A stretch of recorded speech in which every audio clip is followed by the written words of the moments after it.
Hello everybody and welcome back to Tanchaz Talk, the world's only English language program focusing primarily on Hungarian folk music. My name is Kalman Magyar Öcsi, speaking to you today from Toronto, Canada.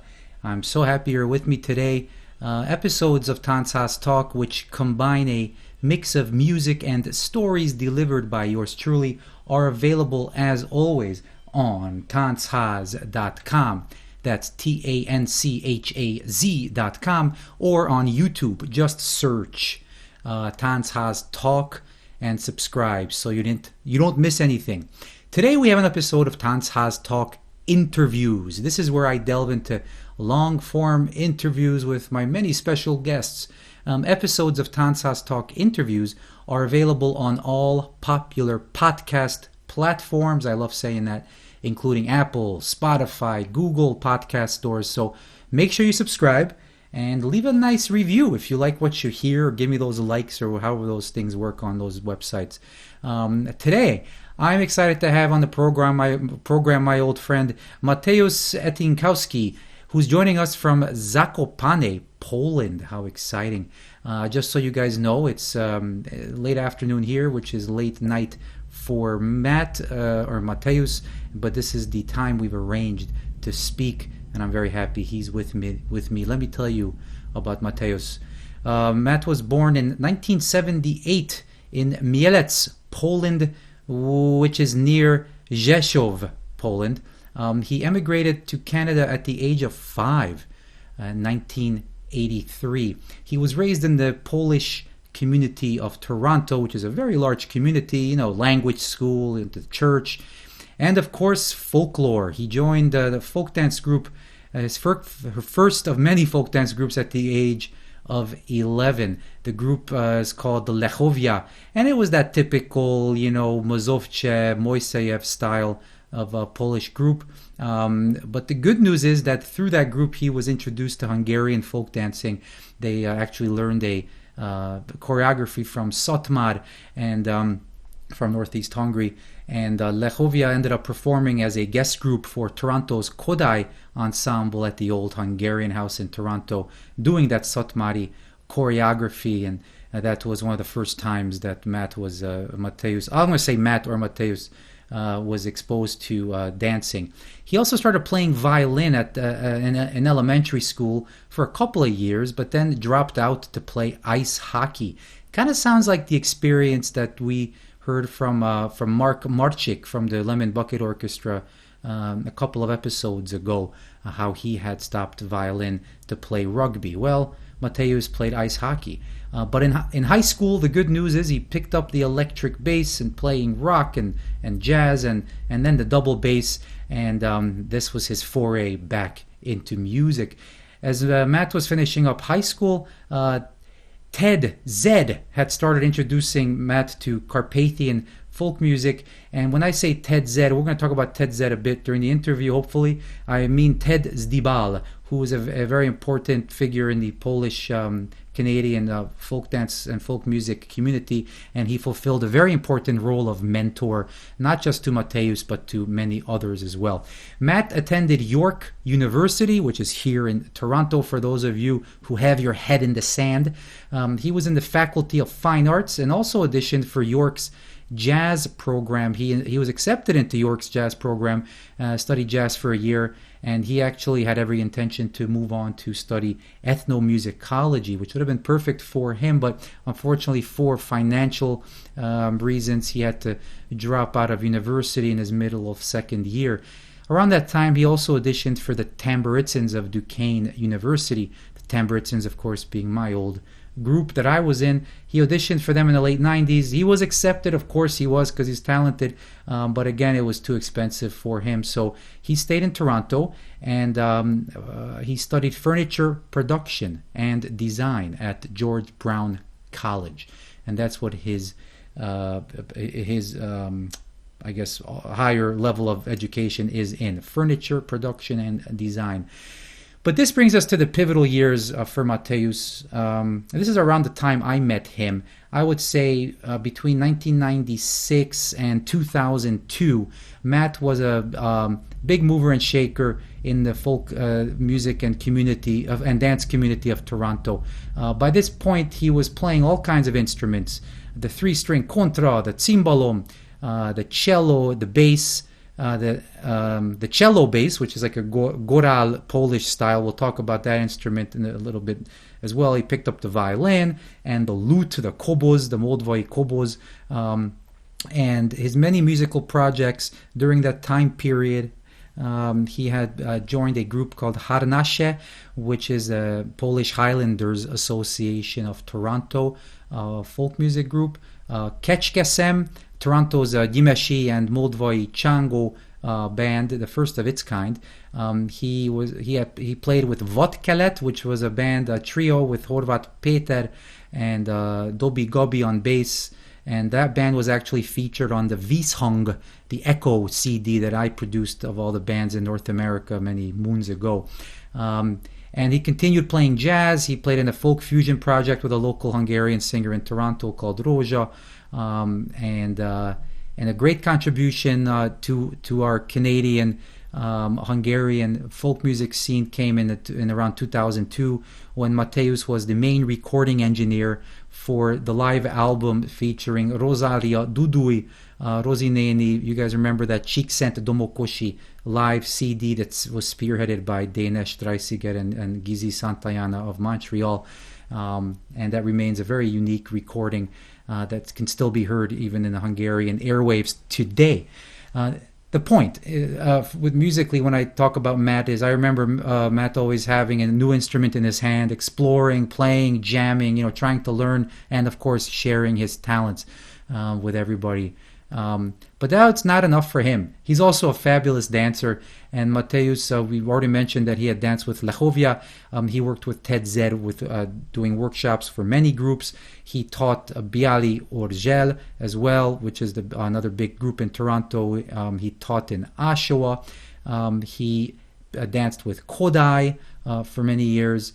And he studied folk dancing. Of all kinds of Eastern European, especially Polish and Hungarian, and he traveled to Poland for a couple of summers to dance choreography camps, and that's where his life changed. He met his wife Agnieszka while attending one of these summer dance choreography courses in Zakopane, Poland, which is where he is now. So in 2003, Mateusz left Toronto to live in Poland with Agnieszka. They first lived in the Krakow area, in Krakow, beautiful city, I've been there. In 2007, they made it back to Zakopane, and they've generally been there ever since. From there, he's continued up his dance and music pursuits. From 2013 onwards, for a couple of years, Mateusz and Agnieszka spearheaded a dance group called Tabor, doing dances from the local Polish regions, but also Slovakia, Hungary, Transylvania. And they even hosted some camps while they were there. My sister was at one of those camps.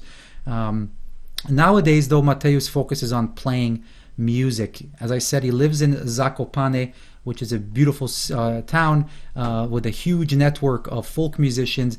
He plays several times a week at restaurants and other places, other venues, showcasing local folklore. And him and his wife have really immersed themselves in learning about the costumes of the local area. They even had a costume-related business for a while.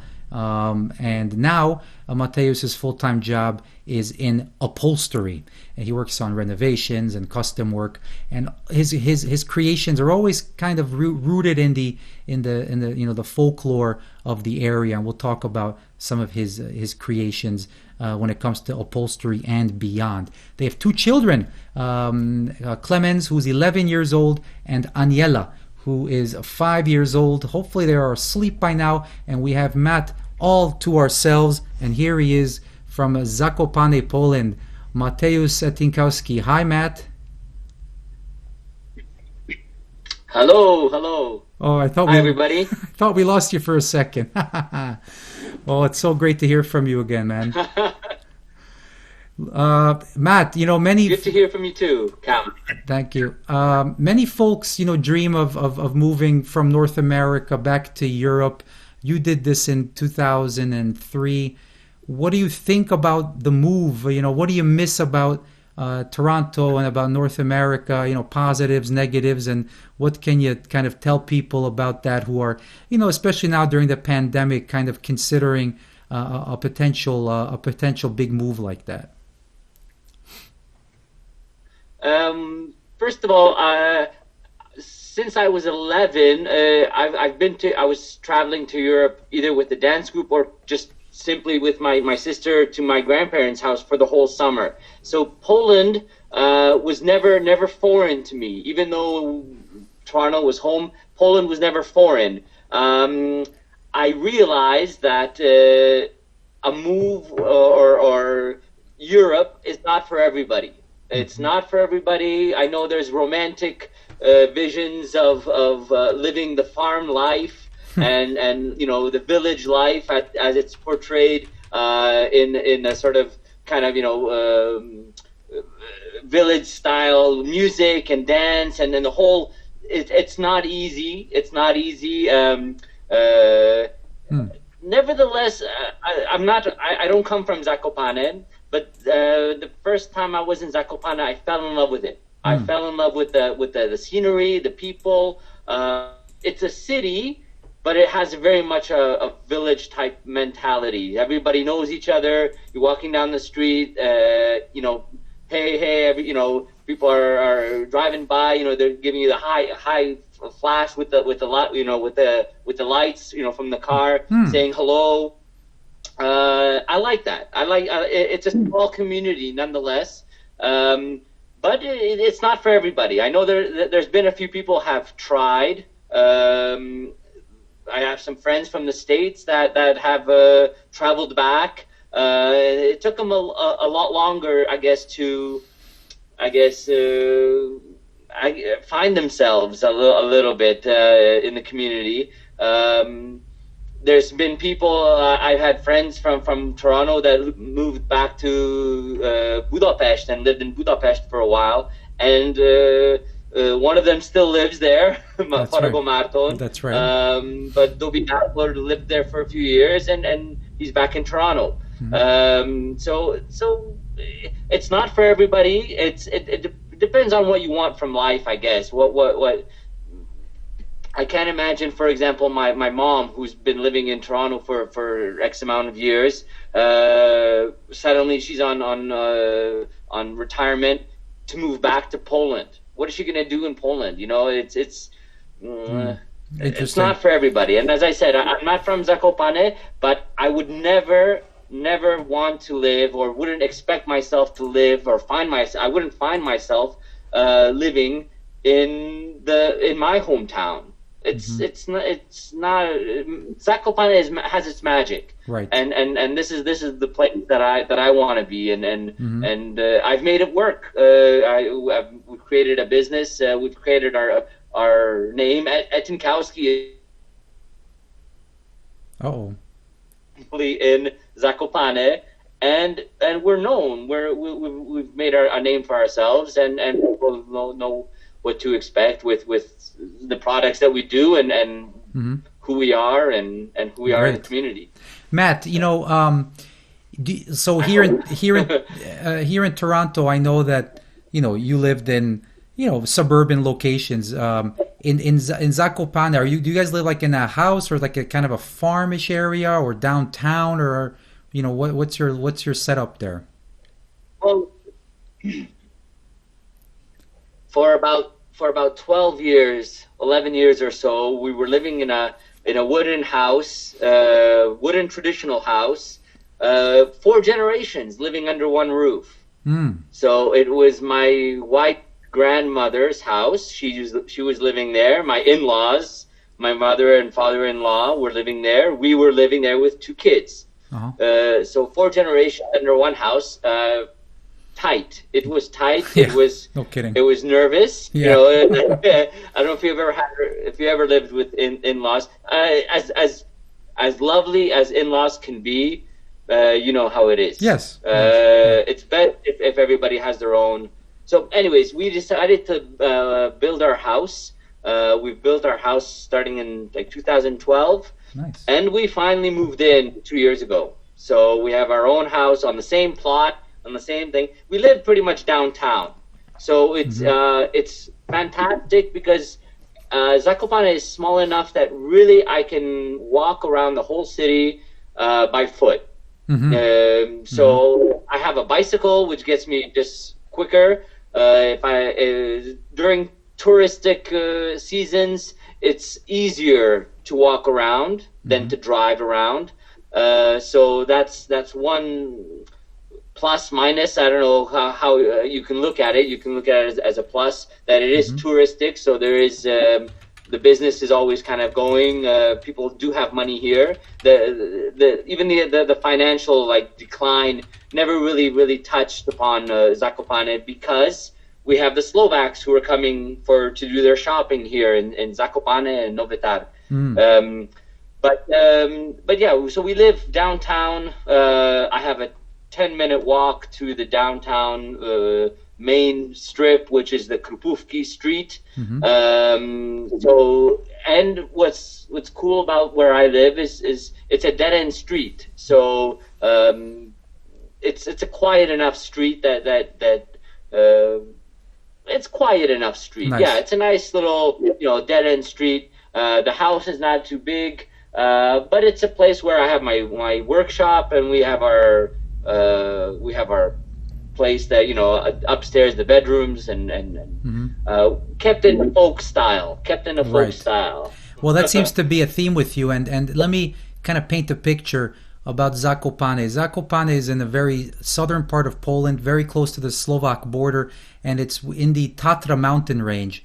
This is very important when it comes to Hungarian history, because it's it's within the Carpathian Basin, or at the top of the Carpathian Basin.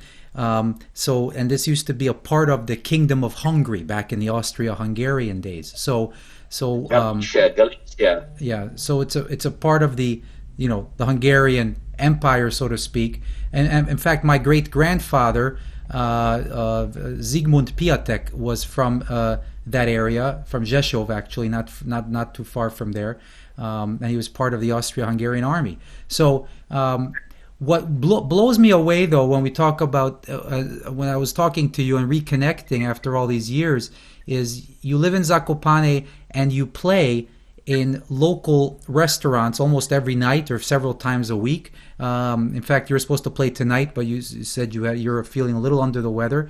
But these are you're playing the folk music at actual restaurants, kind of like you would see in Budapest with gypsies playing at these restaurants. But it blows me away that because I'm trying to think in my head of, are there restaurants in Hungary where, or in Transylvania for that matter, where on a nightly basis you would have local live folk music? And I really can't imagine that, unless it's just for like some tourist setup, when they're doing a little tourist show. But you're talking about folk music. Tell me about the local music scene. What are you up to, and how does it all work there? Well, I would personally, first of all, I'm probably going to step on a lot of people's toes when I say this, that the Highlander music, although it is completely unique to the rest of folk music in Poland, how, for example, in Transylvania, some of the music in the surrounding villages somehow, in the Mezoshade kind of plains, kind of sound similar. They have similarities. Zakopane's music is so completely unique. Already like an hour's drive, half an hour drive, the music sounds a little bit different.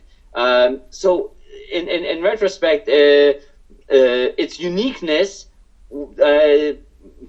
is not why it survived. I don't think. I think the main reason why the music is still played today, and it's played in the different restaurants, is thanks to tourism. If we wouldn't really have anyone to play for, then I think it would just naturally die out, like most of the other regions in Poland. but thanks to tourism. And Zakopane is considered the winter capital of Poland, and it is known for its unique people and their unique costumes and their unique language, and obviously the unique music. So restaurant owners, there was probably a time in the 80s, there weren't that many restaurants. There was maybe 3 or 4 restaurants that had live music, where I guess they saw more restaurant owners saw that there's money to be made. More and more restaurants were being opened, and they had more musicians to fill these venues. We have a huge infrastructure of teachers who teach the local kind of folklore music. More and more kids are getting involved. There's huge kind of schools that organize weekly music, like a music school that's just for traditional Highland music. And so these restaurants have, we usually play for about 4 to 5 hours within the evening. Some of the venues we play with 3 people, some with 4.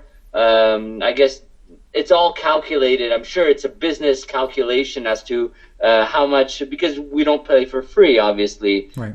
So the business owner, I'm sure, calculates how many people can he have in a restaurant, and is it feasible for him to have 3 or 4 people. 3 is the minimum, obviously, like contra, bass, and violin, primash. So those are the 3 minimum. Obviously, if we can have 2 contras, then that's ideal. And sometimes that second contra is substituted with an accordion or a second violin playing kind of like second voice harmony to the first violin. And there's a lot of singing, right, Matt?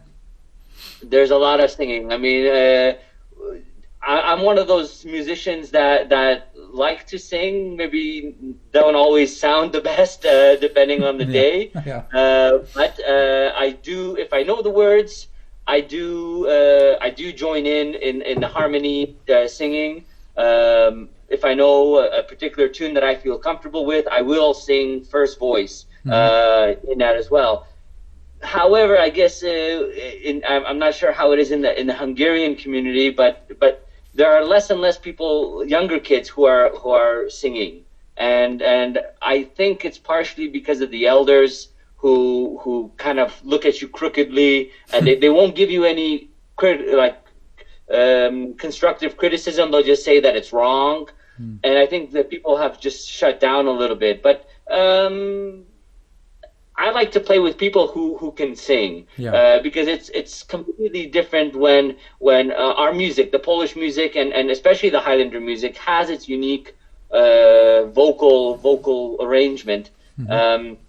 And when you have 4 guys come out and everybody is just bailing it out really, really high, then that's magic. When it's one guy singing and everybody else is just then it's not as fun, and it's not as impressive, I think.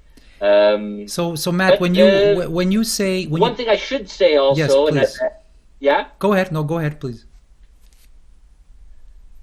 I just wanted to also mention as far as a repertoire, because you did mention that it is Zakopane. Yes, we play folk music. It is folk music. It is folk based, but it's not always 100% traditional Highlander. The restaurant itself, I think, I don't know if anybody has heard traditional Highlander music from Zakopane, from the Podhale region, and I'm sure if you don't know what it is, there's lots of it on YouTube. Mainly the Trebunia Tutki band is the traditional band, but they also did stuff with Jamaicans, and they kind of infused new style music with the traditional Highlander music. Nevertheless, what we play in the restaurants is depends who you play with, but there's guys that play strictly traditionally. There's guys that come out and play music from all the Carpathian Mountains. They'll start in Romania in the same, and for example, in the same suite, in the same kind of compilation, in the same moving from one melody to another. He'll jump from Kalushari in Romania, then he'll jump into like staying in the same key signature. He'll jump into like a Nowy Sącz Krakowiak. Then he'll jump back to a Slovakian Czardas from possibly from the west. And then he'll go back to just possibly a pop song, a Polish pop song with a traditional arrangement. Right. So there's a lot of movement when playing in a restaurant, but it does kind of work on as a bass player anyway. It helps with the chops. You know what I mean? Like you play with this guy, you play with that guy. There's a pre-match that I've been playing with the same guy the last 7-8 years.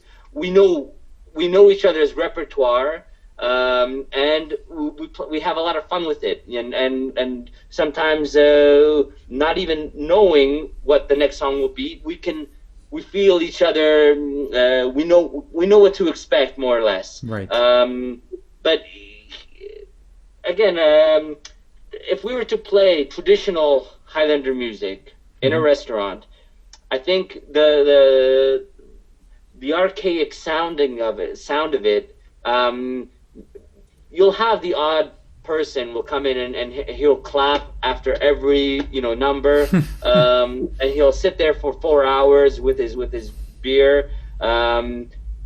But then there's another guy who's gonna after the second song he's gonna say, can you play this number? Can you play that number? And they're not necessarily folk songs. Right. But we do try. We either say we don't play it, or we don't. We just ignore it. We don't have to. We don't always play what the people ask us to play because unless they throw a tip, right? That's of course. That's how it works sometimes. Of course. Well, what's interesting though is for me, like I'm actually not 100% clear, and maybe you can help us understand. You say Highlander music. Now that is music from Zakopane and that surrounding area of the Tatra Mountains in Poland, correct? Well, the Polish Highlands stretch from sort of the whole southern border, right? Okay. And Zakopane is only like a 30-kilometer radius in one part of that. There's on just let's say just east of us, we have the Spiš region or Hungarian Szepes. Further down is the Pieniny, which is the Dunaj River kind of area. Those are ethnic Highlanders as well. To the west of us, we have old Orava region, which was Hungarian for a very long time, and they already play things a little bit differently. Then you have the Żywiec region, which is also another ethnic Highlander region. So we do play Highlander music, and we do explore other Highlander regions. Gotcha. Like Żywiec or Spiš. Spiš is fun to play because they play very much Czardas. It's very much Slovak or Magyar Nota style kind of playing. So it's but it is Polish, but the singing we do in Polish because it's their Polish songs. Right. So when I say Highlander music, I do mean the Podhale region, but I also kind of put in the same bucket other regions. Gotcha. We play a lot of stuff from the Beskid Mountains, which are still sort of, I don't know, it's about an hour's drive west of Zakopane. Okay. So it's still relatively in the mountains, and they are a separate ethnic Highlander group. So Matt, have you so a couple of questions on this. And when you say Podhale region, that is the region that Zakopane is in, correct? Absolutely, Okay. absolutely. And Zakopane is at the sort of southern part of that region. Okay. And then one more question before I ask my next one, which is when we talk about Goral, Goral or Gorale, those that's a what or who are they as compared to this big picture of the Highlanders that you were drawing for us? Okay, so Gurale simply means Highlander, right? Okay. So in Chicago, it just simply means Highlander. So they could be Gurale Podhala or Skalne Gurale. So it means the rocky Highlanders, which are the Podhale region is Zakopane. That's where we live. That's sort of that's the Skalne Podhale. Okay. The Gurale from that region. But the Gurale are also these other ethnic Highlander groups. The whole Carpathian kind of stretch of the mountains along the whole southern part of Poland, and every 30 kilometers, 40 kilometers or so is a different ethnic Gural. So singular Gural. Where we have and even among these Gurale, there's Rusins and Wemkos. There's even Romanian influenced Chadetze, Gurale Chadetze, from kind of the Bukovina area, I guess, today. Okay. In Romania. Got it. So there's that ethnic Highlander group as well. Okay. It's kind of like saying I guess it's kind of like saying Seike, like that. It's they identify. Yeah. So Matt, the more north you go away, the more north you go away from the highlands, and you get to the non-highlands of Poland. Let's call it the plains, kind of. So Krakow and upwards. That's not as ethnically maintained in terms of their folk music or dance, right? Like because they're in the mountains in the Tatra mountains, the Gorale have really their culture, kind of like the Gyimes Chango, goes back hundreds and hundreds of years, kind of untouched by Western influences. Is that correct to say?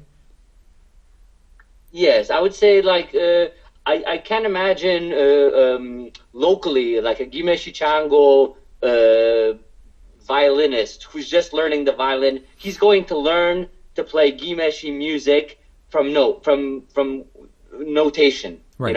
He's going to learn it from his elders or from his uncle or from recordings. Yes. Same idea in Zakopane. Zakopane, the recordings, mainly the music has been passed down from generation to generation by ear. Whereas the further north you get, I would say I would comment that the folklore is very much reconstructed, mainly for the purpose of stage. So for dance groups, upkeep a lot of the folklore. Like Krakow is a big city; they have several folk groups. Some are more kind of ethnic, some are more stage oriented.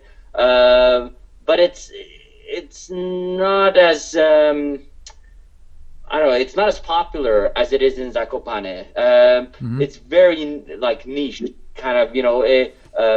There was a time, I think, in the 80s and 90s even, the folklore. Poland was very much ashamed of their folklore, and when started coming out of communism and everything like that, people started having these kind of complexes that everything needs to be modern, and they were looking to the West, and even these we call it village circles, where koło gospodyń wiejskich, which is like small little clubs in small villages, mainly held by elder women or kind of grandparents kind of they would have these circles, these groups, these clubs where they would get together. They would maybe work on, I guess, exchange different recipes for bread. They would exchange different melodies. They would sing, but a lot of it was very,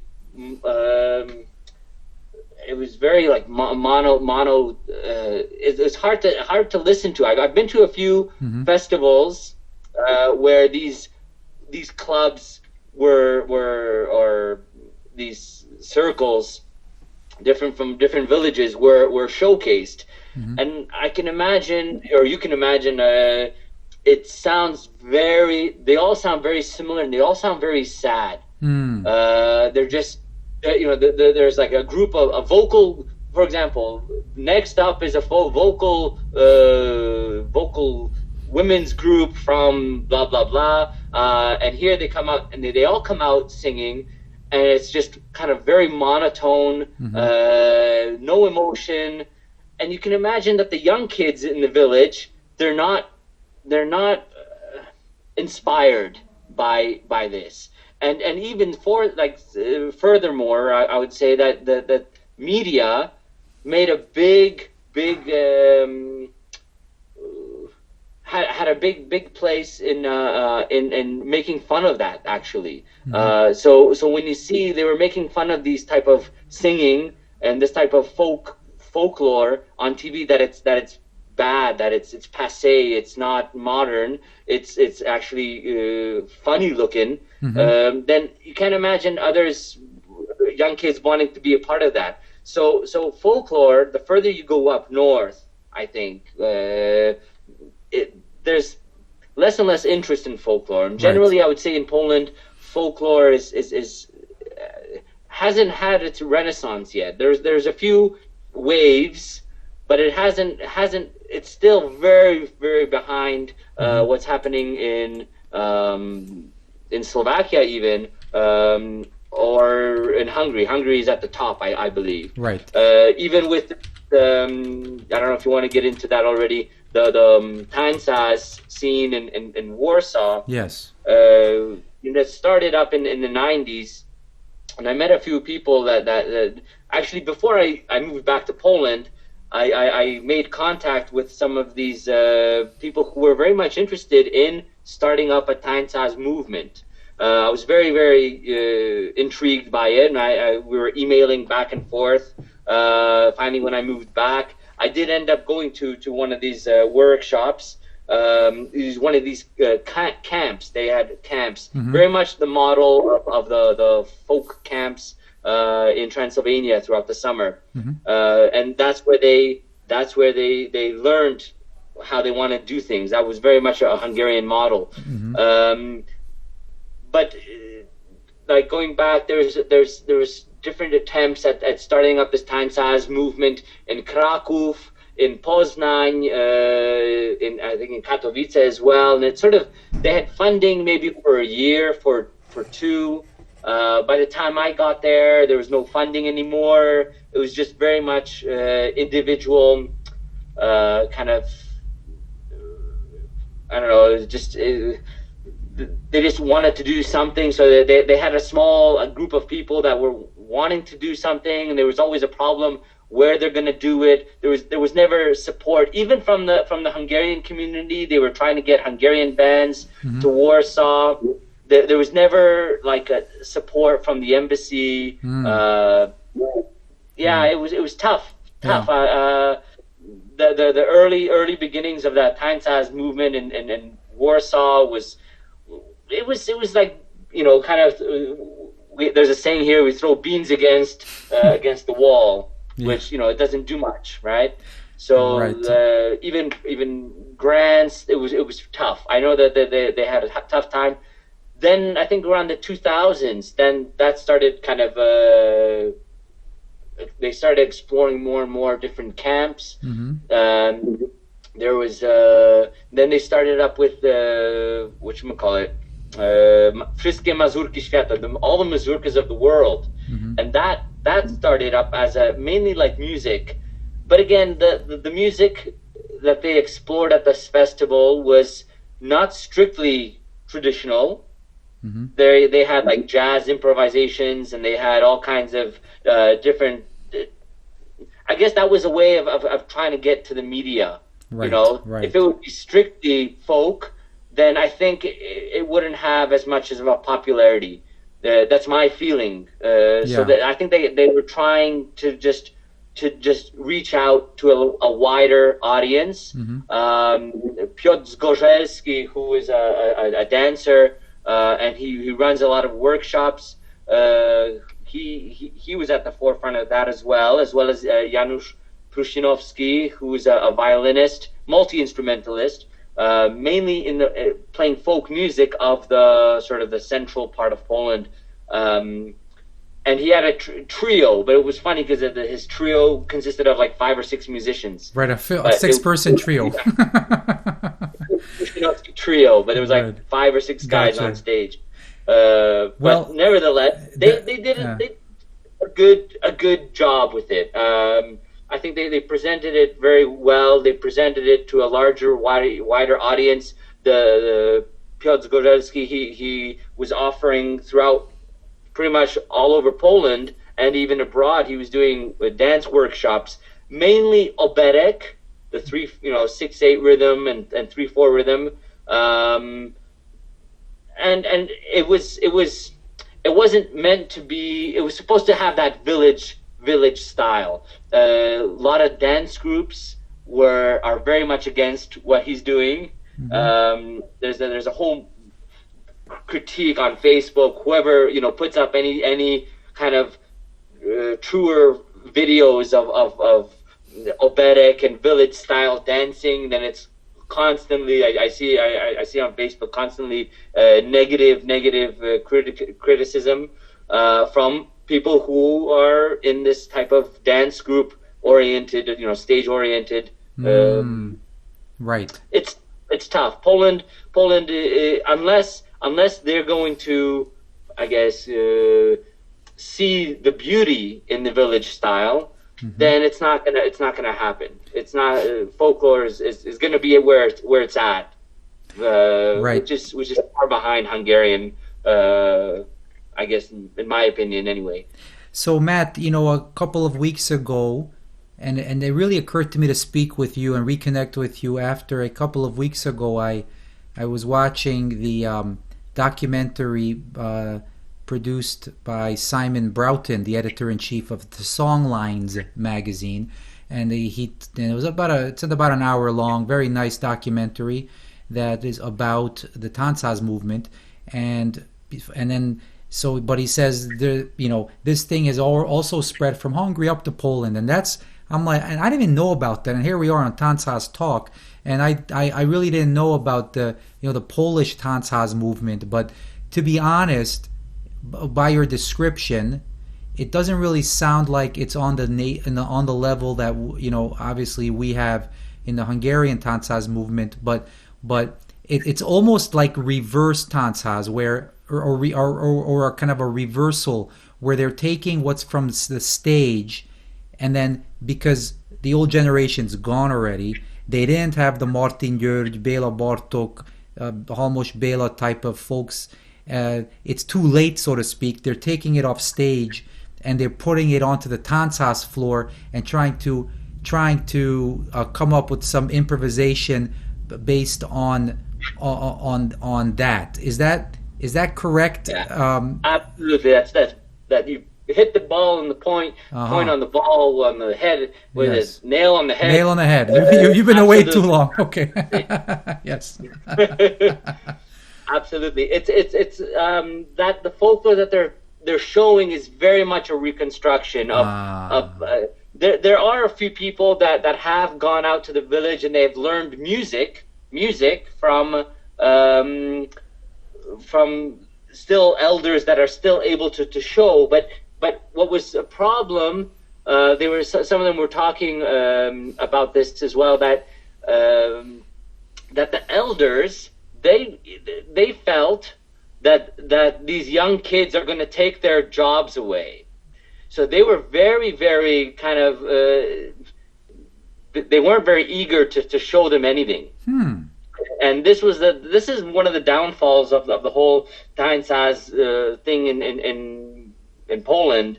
That some of these, everybody's fighting for their jobs, and with it goes right down to choreographers who are teaching dance groups who don't acknowledge the traditional style.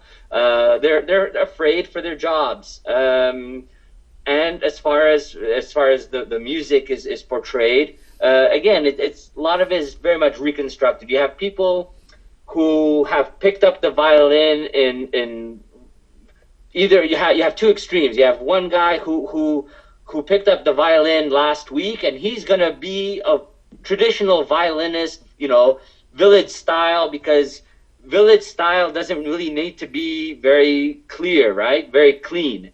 So he plays, the melody the way he hears it, the way he interprets it. He goes to a festival and I don't know, he jumps around on stage and everybody is in awe. Then you have the other extreme where you have classically trained violinists who can't really, who can't find the balance between playing classical and playing traditional Highland or traditional folk music. And the same goes with dancers. You have dancers who are classically trained and they cannot find themselves in a village kind of style. I have a friend from Warsaw, Piotr Drużny, who used to work with Śląsk, and he doesn't work with them anymore. He tried a few times. He brought out, he's very much into the Hungarian model of teaching dance. He even danced in a Hungarian group in Budapest for a year or for two.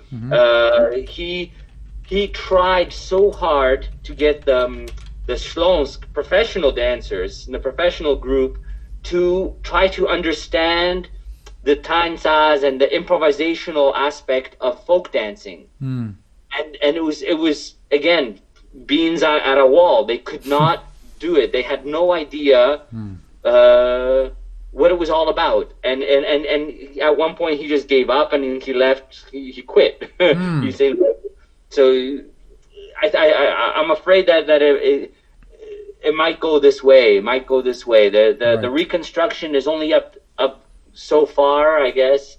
At one point it's just going to start sounding, all the bands are going to start sounding the same. And they're too late. Their generation are too late. Exactly. Now, but is it proper to say, or fair to say, that an exception might be the music and dance of the Highlands? I would say yes. Here we don't. I guess the Highlands. What's difficult to incorporate the Highlands in a Tanchaz setting, because here the dancing in our regional kind of small enclave, the Podhale region, it's one couple dancing at one time. So it's a solo dance. It's like a solo couple dance, and they show off. So in a Tanchaz where everybody's dancing and everyone's doing their own improvisation and the magic happens, that's hard to do in Podhale. The general dance where it's just a polka or a waltz, it's okay, it's fine, and it does. There are like Tanchazes that are organized where traditional music is played, but they play some traditional music, but then they'll come out and they'll play with accordion and cimbalom and double bass and it's acoustic instruments. It's not traditional Highlander music, but people have fun with it. People enjoy themselves dancing to it, and that's fine. They'll break out into a couple solos, and then everybody will dance again, and then somebody else will do a solo, and then they'll dance again, where everybody playing polka or waltz or whatever, and that's fine. What I should mention that in the Gyimes region, the last year or two, the pandemic had kind of sidetracked this whole movement. there's a band called Skład Niearchaiczny, which is a band. It's called non-archaic group. Okay. And it's a group of young guys. There's a young girl who they all play traditional instruments, but they also have this squad where they do like with double bass and viola, but they also incorporate the bagpipes and they do mix and match, but they also do traditional. They have a segment where they do just traditional music, and they came up with a few years ago, maybe a year or 2 years ago, a party to bagpipe music. And what they ended up doing was in the villages where they live, in the Żywiec region, they do a small like concert, kind of 40-minute concert, and then it's a Tanchaz after the concert. Mm-hmm. And it's fantastic because they play traditional music, and they expect people to dance traditionally to that music, and it's going well. It's picked off. It's gone off to a very positive start. They do like small venues. It's not like a huge venue. It's sometimes a small little cafe. They push the tables aside and then they go. Mm-hmm. And it's very much the spirit of Tanchaz. It's very much the spirit of Tanchaz. And I'm really happy to see it kind of bloom in that part of Poland. It is in the Highlands. Right. So it just shows that it can be done. It can be done with the right music, with the right attitude. But there are teaching circles, right? Someone's showing how to do this, hopefully. Yes, there are dance groups, and there's some of the groups that the traditional Highland groups from the Żywiec region. Mm-hmm. They have, obviously, the members. They will come to these events as well, and they will do a small little teaching as well. And some of it is easy enough to kind of just follow along. But it's the attitude is there, and I think that's the most important. Great. Is the attitude and the spirit. Yeah. The spirit. The spirit of Tanchaz is there. Absolutely. Great. One last question, if I can, about this. Are there still or have there been in the past field recordings done of Highland dancing of the old people in the villages? Yes, and actually, it was funny enough because Busai Norbi came up to Zakopane one time, and he gave me some recordings that he had that I have never seen, and it turns out that it was his old mester teacher, master teaching dance teacher, did his own field recordings here in the area. Martin Dürr did some recording of the Podhale region. Cool. But it was mainly around I think just south of the border. Mm-hmm. I think it was in the Suha-Hora region. Some of the steps are the same, but again, there's no music there. Mm-hmm.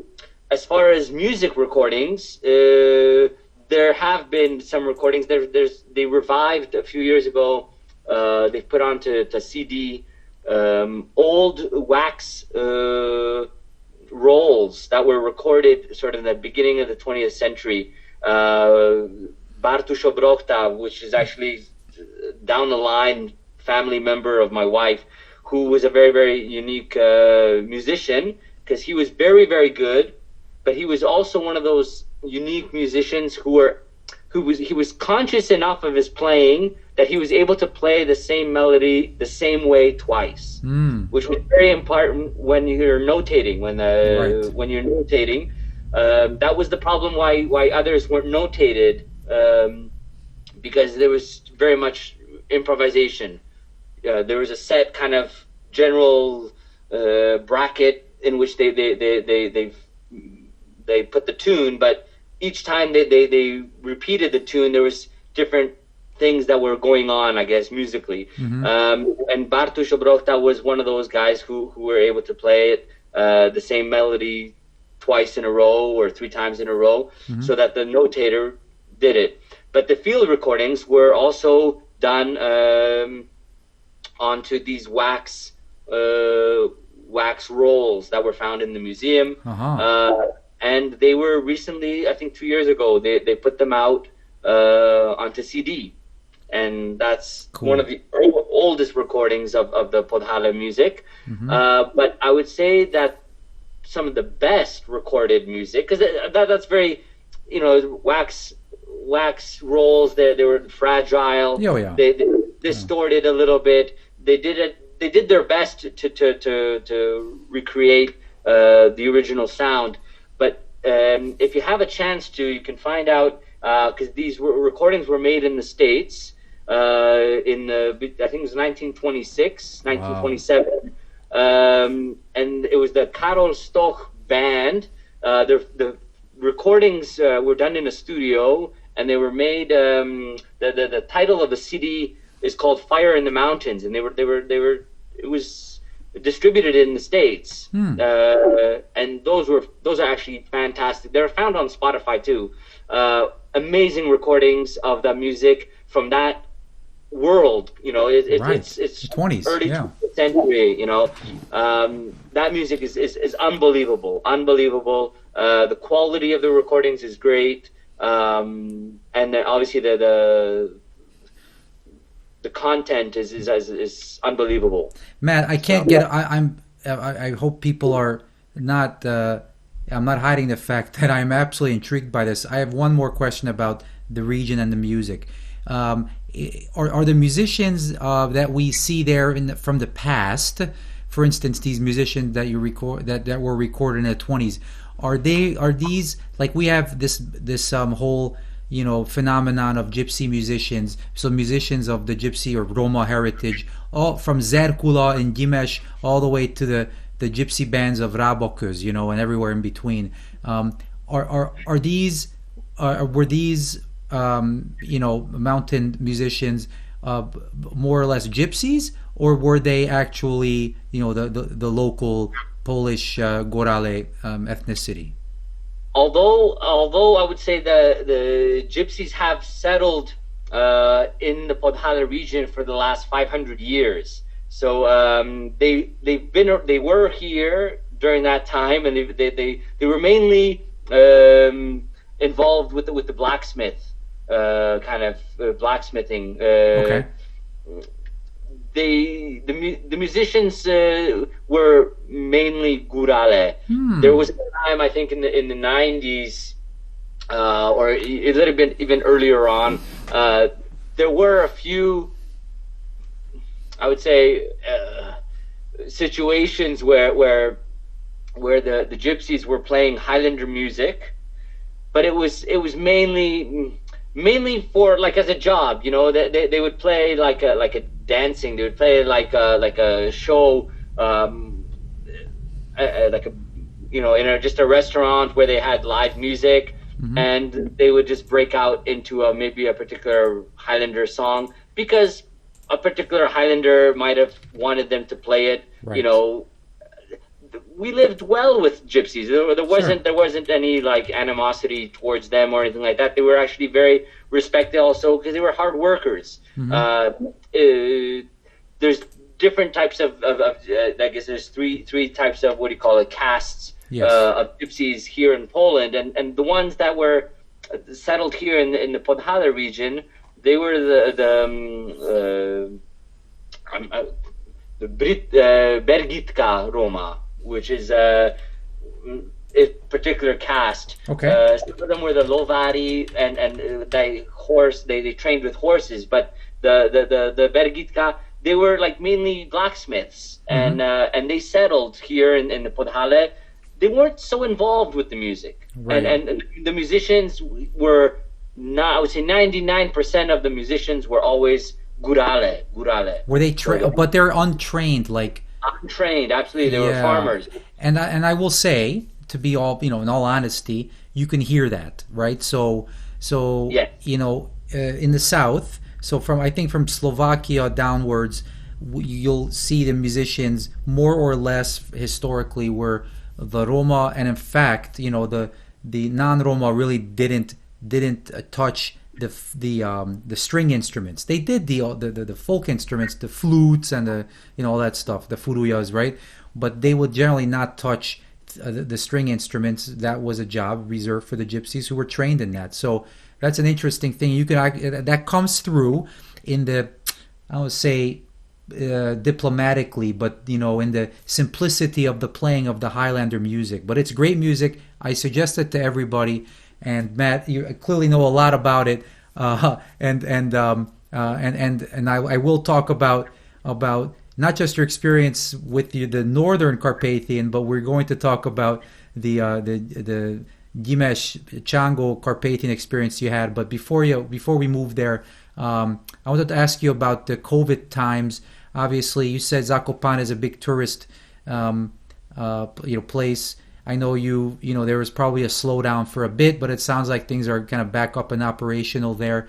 But I know I saw on Facebook and on YouTube you did these wonderful quarantine concerts with your son Clemens.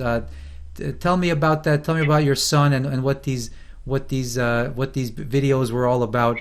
I think people will find it very inspiring and very nice. Well, I'll start off with my son. He is special needs. We recently got a diagnosis. Finally, we got a diagnosis.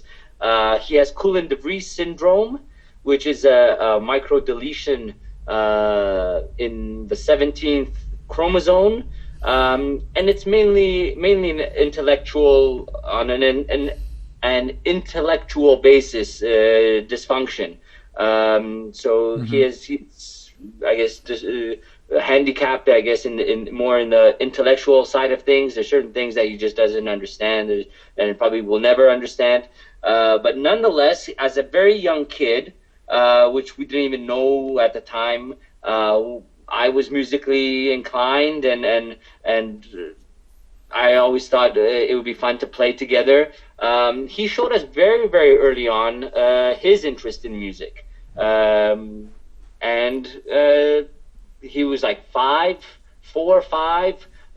He wasn't speaking yet, but he was playing drums. He was playing on the piano, different. I wouldn't say melodies, but if you go up and down the major scale on a particular kind of rhythm, that's a melody, right? Mm-hmm.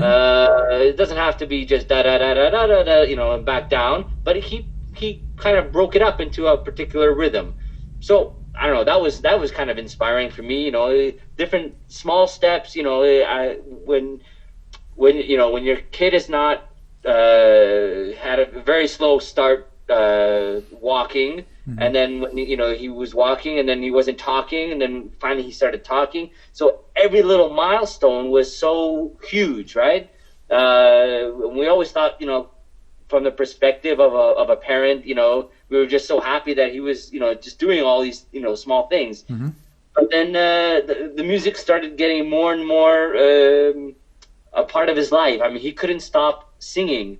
Or like Klimek was the short for Clemens. Right, Klimek, can you be quiet for 1 second? And he's just constantly singing, and just constantly singing and singing. I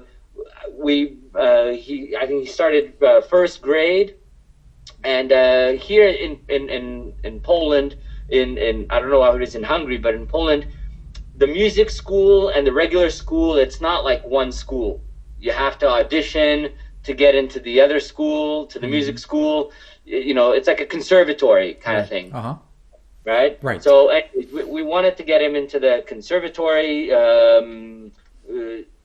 Different instruments, but we thought because he has the problem with the motorics, so like with fingers and holding a pen and everything like that, we thought as a rehabilitation and music, it would be great to get him to start playing on the piano, right? We thought, that'd be kind of cool. It's like music. It'll start, motivating his fingers to do a little bit more work, and it was a headache. It was a complete. For 3 months, I think we did maybe 2 months of lessons, and it was a nightmare. It was a nightmare for the teacher, who at one point said that she doesn't see any point continuing on, and it was a nightmare practicing at home, and I thought, you know what, this is ridiculous, So we got him out of the school, and I asked him, because he was constantly singing. I said, Klimek, what do you want to play? Do you want to play an instrument? Maybe piano is not your thing. Maybe what do you want to play? He said trombone. I said, okay. At the time, there was a band called Golec Orchestra, very popular with my son. They were popular in the 90s, very, very huge, actually. And they're Highlanders, who actually, there's two twin brothers. One plays trumpet, the other one plays trombone. And the first album they did, they reconstructed kind of old traditional tunes into modern kind of jazzy, with these brass instruments arrangements. Anyways, he loved them, and he said he wants to play trombone, and I said okay. I worked my magic. I had a friend who was the director of the music school. Here in Zakopane, they don't have trombone. So the nearest school is 30 kilometers away. In high season, when I have to drive to the school, it's an hour drive. And we started going to do these trombone lessons. And actually, we first started off just with the mouthpiece. We weren't even in the school, legally. We were just, the director knew the trumpet player who had some time. So for 10 minutes, he would come to see us and just give me, give me instruction. I've never played on brass. I was more like string instruments. Right. I never played brass. So I had no clue what to do, how to go about it. And I figured, for it to be sensible, I have to learn to play this instrument as well, right? Right. Have some Slivovitz. Yeah, I had to drink some water. Oh. Nonetheless, so he was showing us how to do different training on the mouthpiece. I would train with him at home, and it was going well. The next year, we started the school.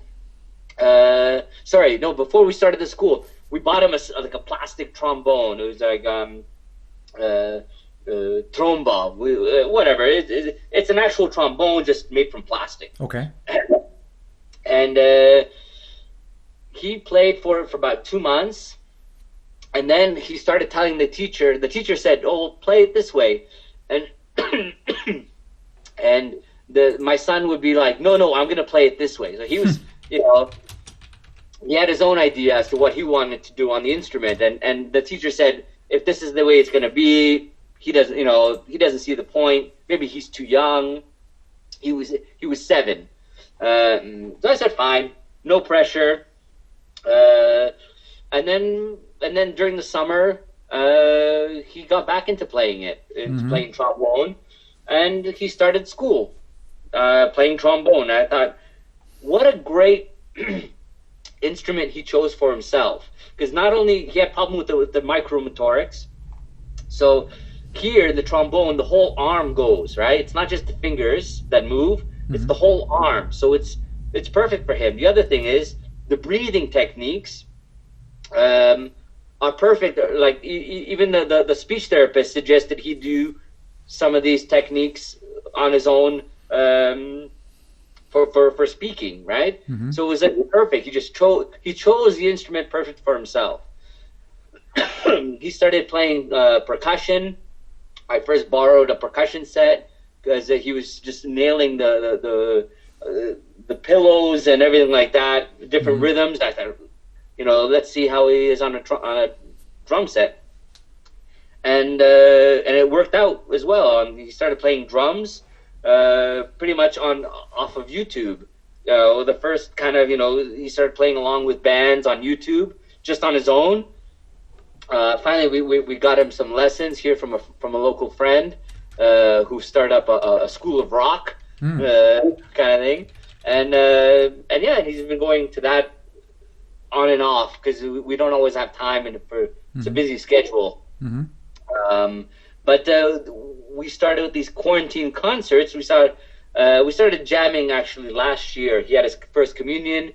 For his first communion, we got him one of those portable microphone kind of speakers, you can put music through it. You can it's like a portable PA system, and we started having just some fun, pretending that I was playing electric bass, he was on the drums, and we were just jamming away. We were pretending that we were playing a wedding gig. And, we said, oh, okay, now Aunt Mary's coming through the door. Oh, let's, give her a warm welcome. Let's play her a song dedicated to her, and he loved it. He was just so fun for him to play this type of, play like a wedding gig. And that, we played that last year, just having fun with music, Yeah. Sometimes he would play trombone, sometimes percussion. And then finally the pandemic hit, and we started just jamming away. He was home all the time, homeschooling and everything like that. Yeah. And then one day we just had a good jam session. It just felt so cool. Like it was just, we started playing more and more together. So some of these, we were playing like soul music and rock and roll, typical like rock and roll. And it was just so much fun, and I recorded it. I recorded one of these early, like it was just a cool jam session, and I put it up on Facebook, and it was just positive feedback. So I said, okay, and then we started up these quarantine concerts. We're very much inspired by different music. So the idea was to dress up and to kind of play along, showcasing different genres of music. We had rock and roll. We had world music, playing all kind of different like wood flutes and stuff like that. World ambient music. It was just supposed to be silly. Yeah. We did some. I think we did a birthday, happy birthday to you kind of thing, because he was learning to play happy birthday in his regular music school. He was playing the trombone happy birthday. I taught him to play the Polish happy birthday a year before, because I thought that's always going to be a party favorite. Every family get together, if he's going to play trombone, he's got to play happy birthday, the Polish happy birthday, right? So we recorded that as well. We recorded a blues kind of, Chicago blues. Then we did. Then we started. I had a problem with the fact that he was playing drums, then he would switch to trombone, and the arrangement was getting kind of. I thought I had like a garage band program, and I thought maybe we can record some of these first, and then we'll splice it together, and then it'll just be like our band, and we just have the two-man band that's playing, all different kind of instruments. And that's when we started doing Brick in the Wall. Then we did. Then actually, a friend that he met in a jazz, in a trombone workshop that we went to last year, the last 2 years in Gyimes. There's a fantastic 1 week like workshop of just trombone. He met a guy, a kid his age, a little bit older, and he saw the videos we're making, and he said, can you guys play this with me, and it would be great. And that just snowballed, and we did Bella Ciao, yeah. And that was kind of fun to play. He did his recordings, at home. He's not even local here, so that was kind of, it was tough, but we ended up splicing it together. And then the last video we did was a reggae, like One Love, Bob Marley's One Love. Yes. Because he goes to an integrated special like handicap sports club.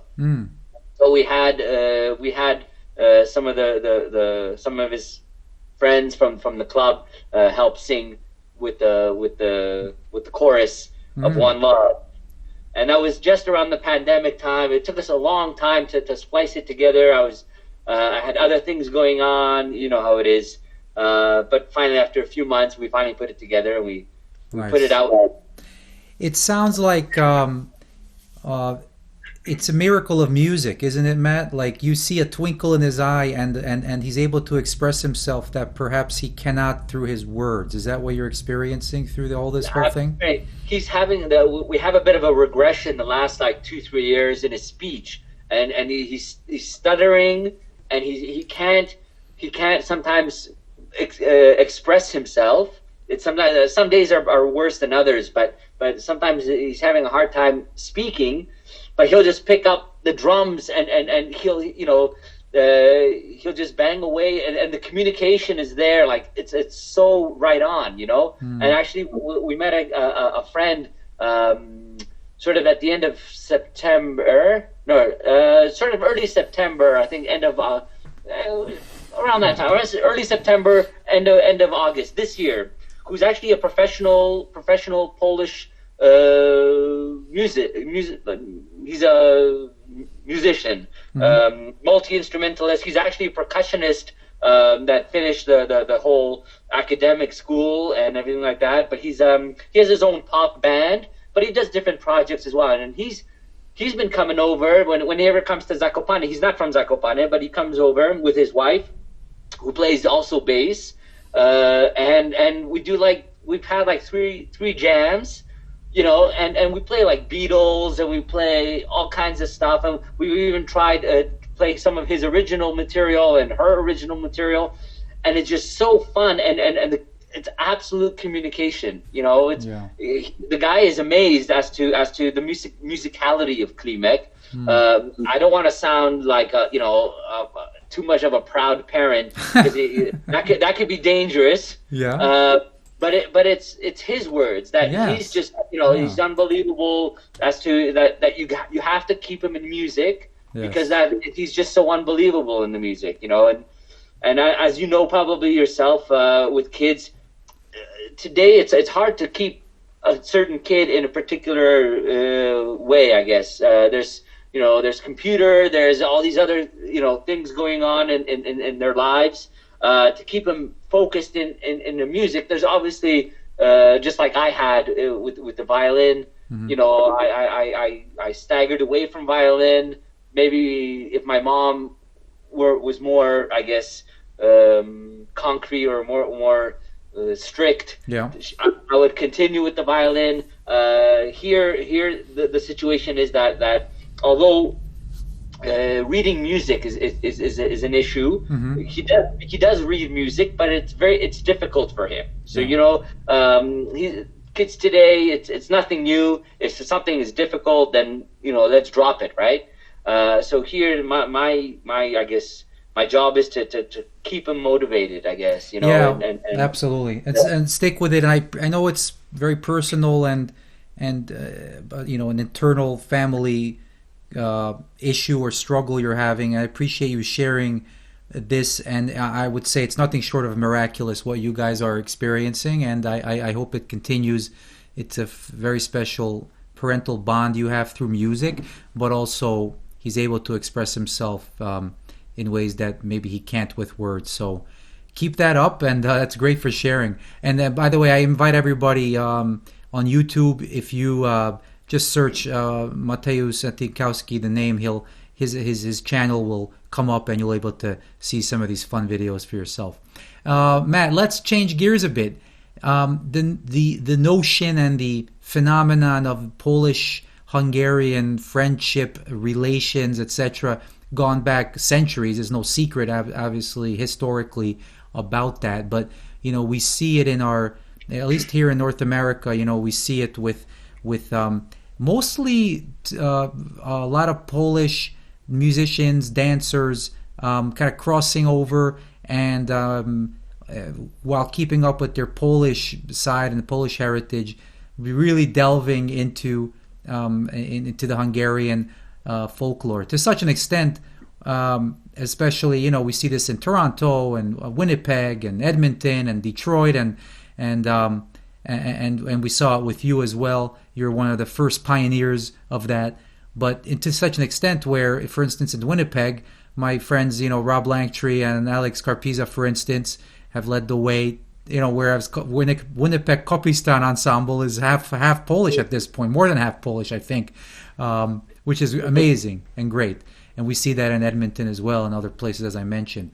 What drew you to Hungarian folk dance, folk music? What was your first exposure, and why did you make that leap to get really, really enmeshed into our folklore?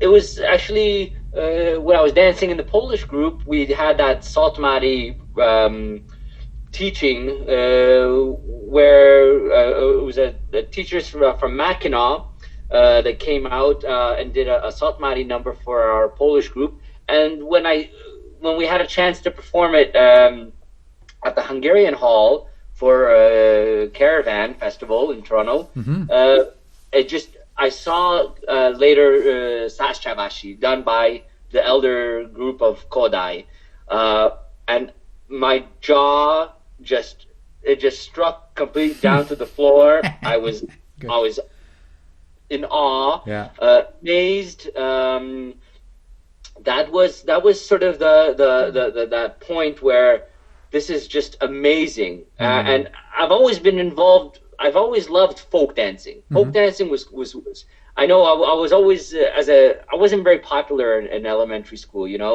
I was 11 years old. I wanted freely, from my own free will, to join a Polish folk dance group. I was odd. I was never part of the cool kids. When somewhere in the back of my mind, I've always kind of, even when I was getting older, I felt that folklore was really a lifestyle, right?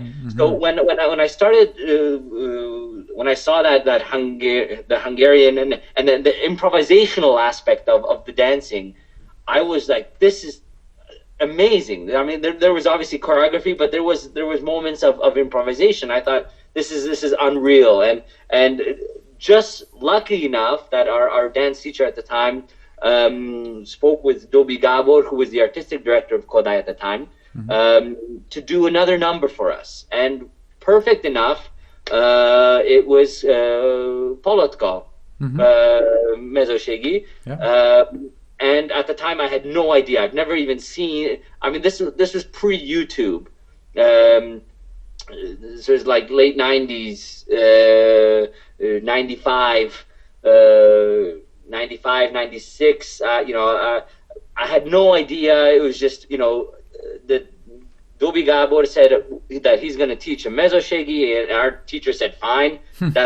He had no idea, whatever, just something, right? Yeah. And just so happened that from that Toronto, because at the time we were already, the Polish group was already dancing in Mississauga, so it was way out, kind of west. And I was driving from Etobicoke, which was not too far from where Dobi Gabor lived, in the North York area. Yeah. So I was the one that was driving Dobi Gabor, and I can imagine. I just remember the first kind of, Dobi was not very talkative. He was just, yeah, sure, yeah.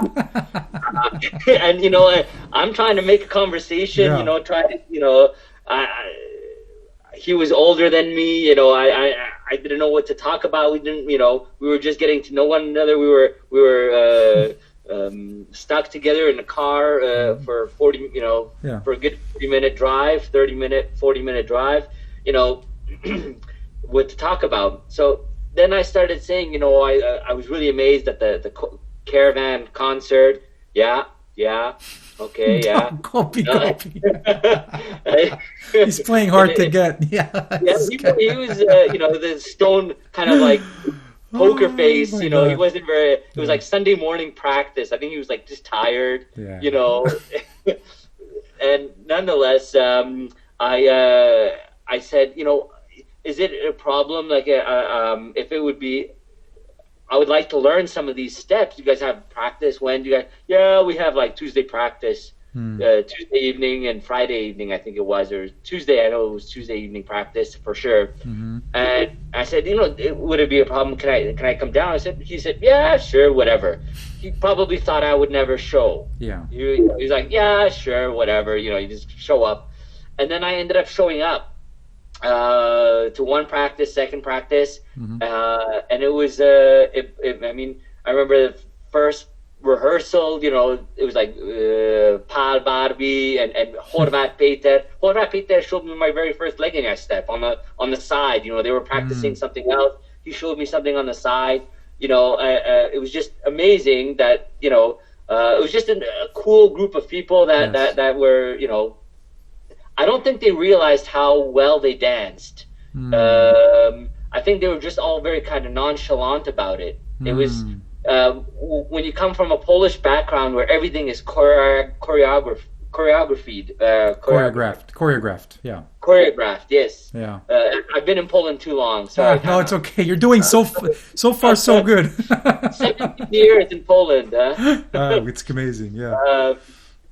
Interesting. So, I really think they didn't realize how well they're able to improvise, and how their approach to dancing was so different than the Polish kind of approach to things, where it was all mainly choreography oriented, but the steps getting from one place to another was secondary. It was sloppy, where here everything was so crisp, and that just blew me away. And then I remember that was that year when I started coming to Kodai practice. Sharafedi was teaching the Moldvai. He was out that year, and I caught the last bit of the choreography. So when I started coming, it was already the steps were done, and he was just putting together sort of the end of the choreography. I never really had a chance to perform it that year, but I had a chance to meet Sharafedi and that kind of entourage around him. The whole scene blew me away. The fact that like the Tanchaz and the fact that it's not just about stage performing; it's about dancing and the feeling you have dancing. Yeah. And it started making more and more sense. It was making more and more sense as to how I want to approach dancing. And then the Polish folk group, I danced for another, I think, year or two, and then I quit after like 13 years of dancing with the Polish group, because it was just not so much conflict of interest, but just a conflict of approach to dancing. He was the artistic director of the group was still very much choreography oriented. He had a few attempts as to leaving the group. He wanted me to take over the group, and at one point I did take over the Polish group. We had one performance. I changed a few things as to with not so much Tanchaz mentality, but a few elements of improvisation. Some of the costumes I changed a little bit. And I had reprimandation.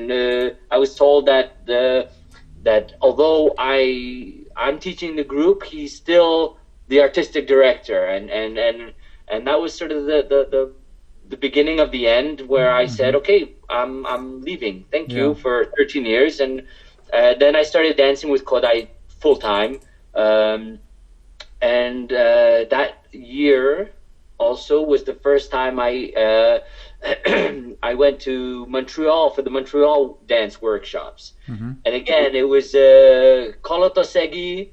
At the time, I didn't feel I was still good enough dancer to learn the Kolotosegi. I was trying to pick up the 3-string viola, so I took on the music workshops for that weekend. And although it wasn't very fruitful as a teaching, because I was so beginner of the 3-string viola. Then when he was telling me, simple chords, I had no idea what he was talking to me about. So it was I was there for the experience, which changed my life. I met you were talking about the Polish connection. I met Karen Majewska that weekend. everyone's saying, "Well, you got to meet Karen. She's Polish too," and so we met. We had a lot of things to talk about as well. I think she was surprised as well. Another Polish guy in the scene. Yeah.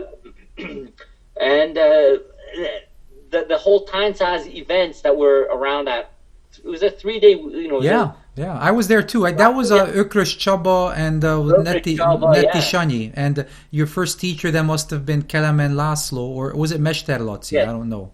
Maybe Kalman. No. It was Kalman. Kalman, I think Mester was taking on the more advanced, right. And Kalman took on the basic guys. But it was actually, I think I learned, I got like a chord chart of how to the finger chords from a guy from Wisconsin, I think. Yeah. Some of these other barrage players who already knew some of these chords, and so they gave me like the sheet of all the different chords, and that was sort of my Bible as to learning how the different chords, the D0, D1, D5, D minor, three different fingerings. D plus or minus 11. Yeah, I know. Yeah. Matt, it's nice to hear the welcoming nature of Kodai and of Karen and of Doug, who sounds like the contra player that gave you the chord chart. He's from Wisconsin, or is like it's a very nice feedback to hear how people kind of are welcomed into the Tanchaz community, and I'm always happy to hear these type of stories. And you mentioned earlier that maybe in Poland there's a little more protectionism of your job, of your status, and not to say there's unfriendliness there, but perhaps the attitude is a little different there, and I'm happy that we do welcome everyone and anybody into our community, and that rings true today. Hey, I want to you not only started learning Hungarian stuff, Transylvanian material, dance-wise, but musically, aside from playing with the aforementioned Dobi Gábor and Horváth Péter in that group Vatkelet, which I mentioned, you guys really went knee-deep into Kecskeszem. Kecskeszem was as far as I know, the first of its kind in North America, which was a Moldvai Csango specialized band, kind of the precursor to we have here in Toronto, Csango Unchained, and we have now some other bands around the place. But Kecskeszem was the first. It was a very bold, brave move, to be honest. But I think what's interesting to me is that type of music really spoke to you. I have a feeling it has to do because it's from the Carpathian Mountains, which now you live there, but before you knew of the Highlander music. You had played Highlander music and danced the dance, but this music and dance of Gyimes Csango people are from the mountains as well, but from the east side of the Carpathians. What drew you to that music? And I understand that you also traveled there. Tell me about some of those experiences. Well, it's very romantic the way you've placed it, and I have to burst a bubble a little bit. Hearing Gyimes music for the very first time, when I first started around Hungarian music, I bought a CD, and there was like a Gyimesi Keserves. It was really tough. I usually just next track. More into like Kolotaszegi kind of Csárdas and stuff like that. I was at one point I really grew a relationship with Dobi Gábor. Yeah. Artistically, I thought he was brilliant. He was just a good guy. I thought he was a great teacher. And just like Ted Zed was a mentor for me in the Polish aspect of things, I really feel Dobi Gábor was a mentor for me when I started the my Hungarian experience. And it was actually through Dobi Gábor. He had the idea. I guess at one point he had attempts at starting a bit of a band in Kodai Steve Penley on drum. He was playing. Dobi Gabo was playing flute. I think somebody else had learned or had wanting to learn. I'm not sure exactly who was there, but they did. I think they even played a Gyimes, I think, number, playing like just drum and flute.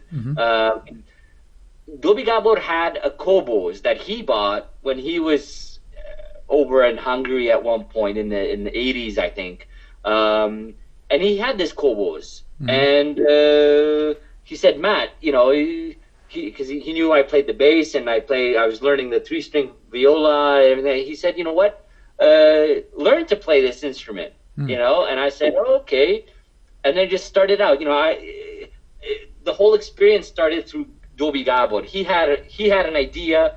I loved all his ideas, and there was a few ideas that he had when he was in the arts college that involving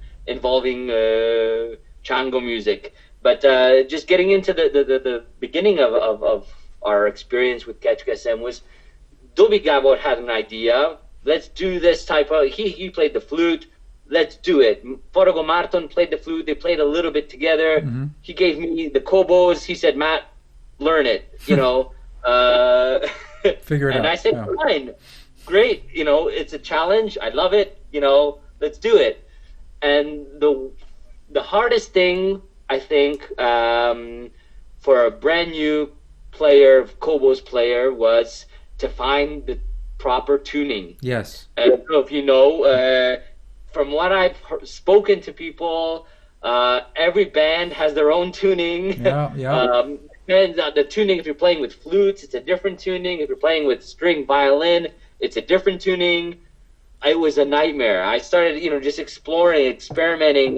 Finally, I think Dobi Gabor and Lorenz Imola went to Tanchaz Talk one year, and they brought back Boya Matyás, kind of Kobos Iskola kind of thing. A book about teaching kobos, and that kind of gave me a good starting point.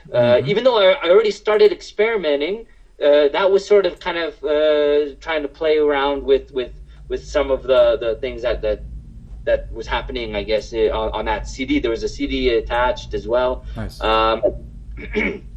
But a lot of the things I just I guess took on by listening to recordings and just I guess basic music theory knowledge. You know, if it's D chord, he's playing a D. Okay, well, what notes do I need to play on the kobos to make it tune, right? Right. So that I mean, it was just a it was just a matter of like trial and error. What sounds good, and then it started. I remember the first kind of rehearsal we had with him was like. It just started clicking, you know. He gave me some simple melodies. I think the first one was like a öves. It was like, 2 chords, A minor, and then goes to like a C major at one point, but it pretty much A minor, A minor G, and that's it. And it was just feeling, and it was so cool. Yeah. Dobi Gabo on the kaval, Forgo Marton on the tilinko, and then just on the we didn't have a drummer at the time. It was just awesome. It was just full of.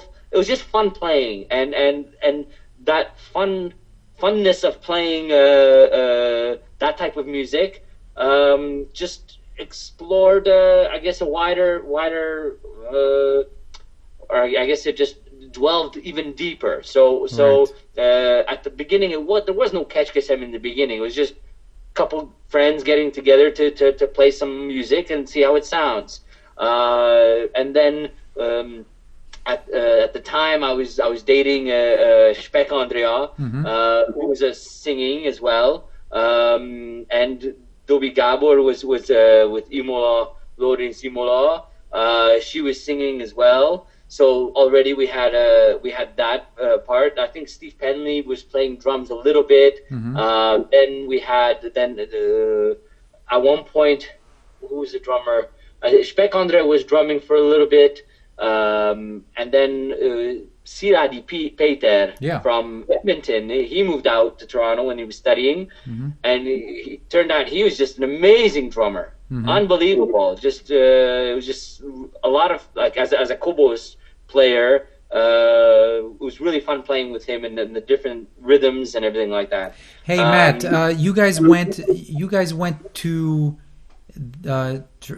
Gyimes area in 2001, right? Yes. Yeah. What it was all up there? in the air because that was the year we had the Twin Towers, the terrorist attacks in the States, and it was all kind of up in the air.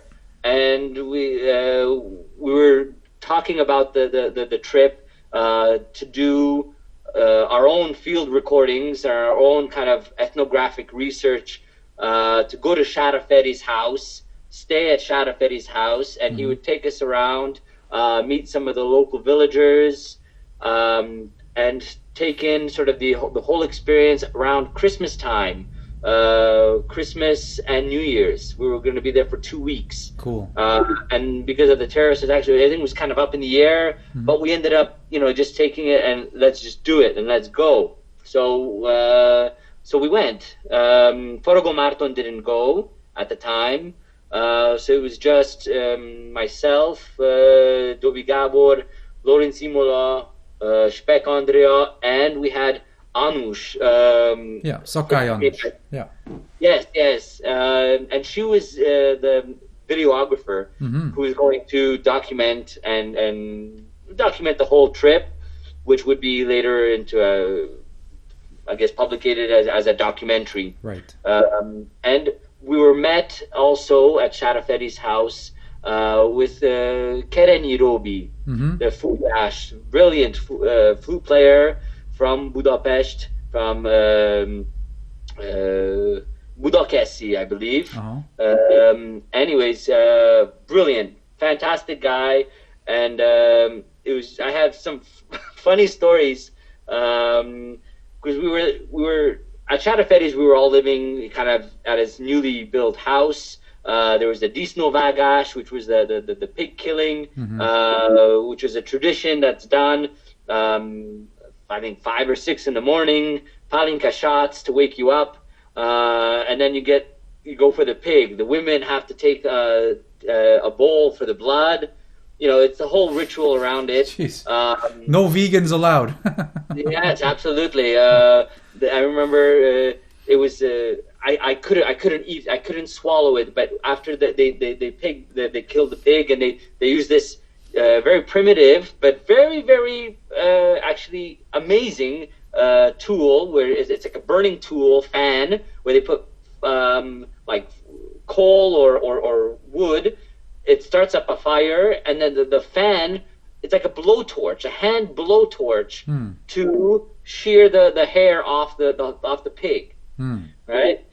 And then what they do is the cartilage around the ear of the pig, they cut it off, and they give it to you. They share it with everybody. It's like a local village chewing gum. Interesting. Wow. I couldn't. Lorenz Imola loved it. I took it because you have to be. It was just customary. Okay, you don't want to. You don't want to get the Gazda upset, so it's customary to take it, eat it. So I ate it and I chewed it for about half an hour. Finally, I went around like the other shack, I guess, and I had to just throw it out. I couldn't swallow it. Instead of Wrigley's chewing gum, it's called Pigley's chewing gum. Pigley's, absolutely. That's so. And you guys went to Zerkula's place too, right? Zerkula's house. We went to Zerkula's house. Who unbelievable when he just picked up the violin, he checked his tuning, he just did a whole arpeggio, and it was just like my mouth. Wow, unbelievable. So he did a whole concert for us, like just at the house. He had his own, homemade wine. Obviously, the homemade wine is not like homemade wine in other places. Right. It's very, very vinegary. Yes. The wine, and obviously there were some places that were better than others, but everywhere obviously you had to say how phenom, nagyon phenom. Oh, it's so delicious, And do you want another glass? No, thank you. I'm okay. I'm okay. But nonetheless, it was amazing, life-changing trip. Yeah. We met a lot of the villagers. We met a guy who also played Furia. He was talking about he came back from Siberia to Gyimes on foot. Jesus. With no map, nothing. Unbelievable guy. Wow. So well, it sounds indeed like a life-changing, life-altering experience, and I wanted to commend Dobi Gobi for opening that whole world up for you. He's a wonderful mentor, not just to you but to many, and then of course Ted Zed as well, who's been a mentor to you and to many, and he has also had his fair share of experiences playing Hungarian music and spending a lot of time at Tanchaz's. And I know you're also a mentor, not just to your son but to others as well. It's just the power of that little window to the world opening here and there. A 2-week trip here, a week-long camp here. You meet your wife. It's just amazing how life happens, Matt. Yeah. I before I let you go, I wanted to ask you about your work, your current work, which focuses on upholstery. One thing I do know about your work, and you do some other stuff as well, but there's always a focus on folklore and roots and you started in Poland. You spent several years in Canada and Toronto, and then you moved back to Poland, and you're really living in one of the most amazing places in Eastern Central Europe, in Zakopane. You've made it a life's mission of playing the music, doing the dancing, and also even in your work as an upholsterer, focusing on the roots and making your work folklore-ish, so to speak. Tell me about that and that attitude and that kind of philosophy of work and life that you have, and how it kind of shoehorns into your work. Well, I'll start off by saying you really can't change who you are, right? So as a young kid, I got into the folk dancing and the folk music later on. Same with learning a trade like upholstery. I've always kind of been into kind of museum pieces, and whether it be costume pieces, retro look and vintage. So when I'm doing the upholstery here, I'm very much looking around, or I'm really happy to see, and it's like uncovering, for some it's like a treasure. Some people brought here some old early 20th century furniture, and it's run down completely. I'm taking off the old furniture, the old fabric. Inside there's like horsehair, sometimes hay. Different techniques were used, and then I get to the to the foundation, to the frame, and I look at the frame, and there's a a sticker label of who made the furniture, when, what year, and it's like 1907. Wow. Me, it's like, wow, a piece of history you have in your house, and you have your hands on it. I've happened to, I've gladly actually, one of the first pieces that I wasn't even involved in upholstery full time here in Zakopane, but someone found out that I was doing upholstery, and there's at the old wooden church, which is from 1850 here in Zakopane, the local church, the what do you call it? The place where they have the host, the box, I can't remember. At the church? At the church, yeah. There's like the little sleeve where they have the chalice with the well, that this wooden box, was probably from the late 19th century. They asked me to reupholster the inside. And I thought, wow, that's unbelievable. It's historic. It's maybe not so much folklore, but it is folklore. It's unbelievable. So I've always wanted to have, even though I'm doing mainly things with furniture, I'm still very much in love, in contact with the real Highland culture. I've managed to do a few of the. Here they have the horse and buggy and horse and sleigh tradition, where they take tourists as well. I have some friends who are they have their own stables, and I've done a few of these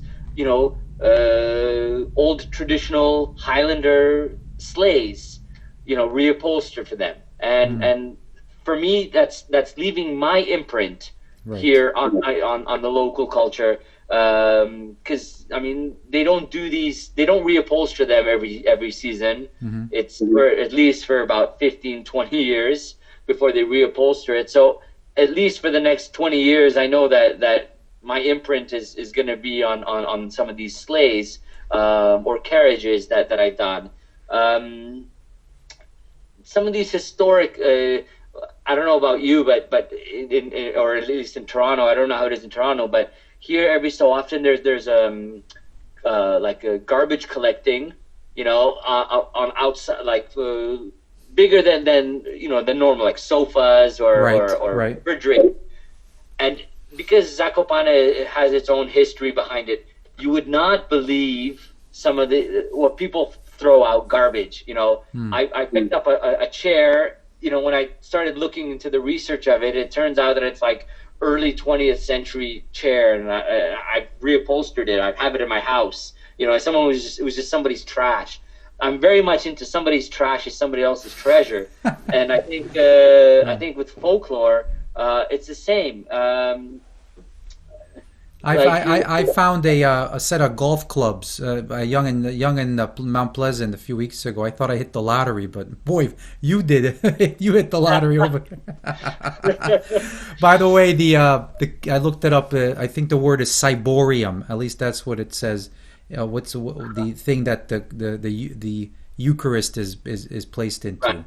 Okay. Yeah. But it sounds like your work sounds amazing. And if anybody wants to get in touch with Mateusz to maybe do some work or to have a discussion, look me up and I'll hook you up with him. I'm on Facebook, so you can check me out on Facebook too. There you go. Matt, we're out of time. I really wanted to thank you for spending your time and sharing so much. You are a treasure trove of information, not just about Polish folklore, but about Hungarian as well.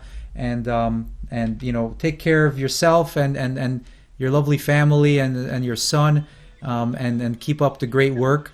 And I hope to talk to you again soon. Thank you, Kalman. Thank you for inviting me to your program. I hope I like to babble a little bit, sometimes too long. So I hope. No worries. I'm sure Dobit Gabor remembers those days in the car in Mississauga.